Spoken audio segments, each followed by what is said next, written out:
Hey guys, বাসা থেকে বের হয়ে পড়েছি লবণের ডিব্বা নিয়ে। এটা বাসা থেকে চুরি করে নিয়ে এসেছি, কিন্তু এটা নানির বড় মেয়ে জানে না। আরে দাঁড়াও, তোমাদেরকে খুলে বলতেছি লবণের ডিব্বা আনা হয়েছে কেন। আজকে এই পুরো মাঠের ভিতরে খাওয়ার যত কিছু আছে সবকিছু আমি এই লবণ দিয়ে মাখিয়ে খাবো। আশপাশে আমি অনেক খোঁজাখুঁজি করছি, কিন্তু খাওয়ার কিছু এখনো পাইলাম না। ভাবতেছিলাম কোন দিক দিয়ে গেলে ভালো হয়, খাওয়ার জিনিস পাবো। অনেক খোঁজার পরেও কিছু পাইলাম না। আর আমি যেখানে আছি সেইখানে শুধু এই শস্য ফুল। আর এই পুরো এরিয়ার ভিতরে শস্য ছাড়া আর কিছুই নাই। আর আমি অনেক খোঁজাখুঁজি করার পর একটা ধান ক্ষেত পাইছি। ভাবলাম ধান গাছ খাবো, কিন্তু ধান গাছ তো খাওয়া যায় না। অনেক চিন্তায় পড়ে গেলাম, অনেকক্ষণ ধরে ঘুরতেছে, খাওয়ার কিছু পাইলাম না। যাক, অবশেষে আমি খাওয়ার কিছু পাইছি। আর এটা হচ্ছে ধনিয়ার পাতা, আর এই পাতাগুলো তো কাঁচাই খাওয়া যায়। তো চলো দেখি এটা লবণ দিয়ে খেতে কিরকম লাগে। এর আগে মনে একটা ভয় ঢুকলো, তার জন্য আশপাশে তাকিয়ে দেখলাম কেউ আছে নাকি। পরে এটা ছিঁড়ে খেতে শুরু করলাম, তখন মনে পড়লো ও লবণ দিয়ে খেতে হবে। তো আমি খাইতে শুরু করলাম। এটা ঘ্রাণ অনেক, ধনিয়ার পাতা ঘ্রাণ আমার মুখ ভরে গেল। এটা খাইতে তো অনেক সুন্দরই লাগতেছিল আমার কাছে। ধনিয়ার পাতা খাওয়া তো শেষ, এখন অন্য কিছু খেতে হবে। চলো যাই। অনেক খোঁজাখুঁজি করার পর দূর থেকে দেখলাম একটি বড়ই গাছ, আর বড়ই গাছটা আমার চোখের সামনেই রয়েছে ওইখানে। আর তার পাশে রয়েছে পেয়ারা গাছ। যেতে হলে আমার এই বর্ডারটা ক্রস করে যেতে হবে। বর্ডার পার হওয়ার পর আমি একটা জিনিস খেয়াল করতে পারলাম, এখানে গাছ লাগাইছে আর এখান থেকে সূর্য দেখতে অনেক সুন্দর লাগতেছে। এরই জন্য আমার গ্রাম অনেক ভালো লাগে। তোমাদের গ্রাম কেমন লাগে অবশ্যই কমেন্ট করে জানিয়ে দিবা। আর খেয়াল করলাম বড়ই গাছে কোনো বড়ই নেই, দুই একটা বড়ই আছে শুধু। লাভ দিয়ে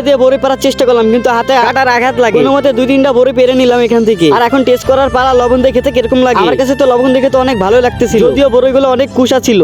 যাক, বড়ই গাছের পাশে রয়েছে আম গাছ, কিন্তু আম এখনো ধরেই নাই। আর এর সুজা ছিল পেয়ারা গাছ। এখন আমি পেয়ারা গাছের দিকে যাচ্ছি হাজারো বাধা পেরিয়ে। তোমরা কিন্তু এখনো লাইক কমেন্ট করো নাই, অবশ্যই লাইক কমেন্ট করে দিবা। আর আমি এত কষ্ট করে বড়ই পেলাম, কিন্তু বড়ই এইখানে হাতের কাছেই রয়েছে। তখন নিজের প্রতি খুব রাগ হলো। যাই হোক, এখান থেকে বড়ই কয়েকটা ছিঁড়ে নিলাম। বড়ইগুলো বেশ বড়ই হয়ে গেছে, তুলনায় এই গাছের বড়ইগুলো অনেক স্বাদ ছিল। তো সামনে দেখলাম লেবু গাছ, কিন্তু লেবু গাছের ভিতরে কোনো লেবুই ধরে নাই। আর ঠিক তার পাশে রয়েছিল পেয়ারা গাছ। পেয়ারা গাছ এর পেয়ারাগুলো ছিল খুব ছোট, এর জন্য খাওয়া যাবে না এই পেয়ারা। সেখান থেকে আমি বেরিয়ে পড়ি অন্য কিছু খাওয়ার জন্য। এই পুরো মাঠ খুঁজছি, কিন্তু খাওয়ার আর কিছুই নাই। আশপাশে শুধু শস্য আর শস্যই ছিল। আর দেখতেছিলাম মাঠের এক কোনায় বেশ ভাবে ধোয়া হচ্ছিল। আমি ভাবলাম ওই ধোয়ার কাছে যাবো। আর এই ধোয়াটা দেখতে খুবই সুন্দর লাগতেছিল আমার কাছে। ধোয়ার আশপাশ দিয়ে আমি কিছুক্ষণ ঘোরাঘুরি করলাম, ভাবলাম এই ধোয়ার আশপাশ দিয়ে যাই, খুবই ভালো লাগবে। আর এর পাশ থেকে খুব তাপ আসতেছিল। আর গাইস, আমি তখনই ধোয়ার কাছ থেকে চলে এসেছি। আর এখনো কিন্তু লবণ বাকি আছে। লবণ দিয়ে কি কি খাওয়া যায় অবশ্যই তোমরা কমেন্ট করে জানিয়ে দিবা।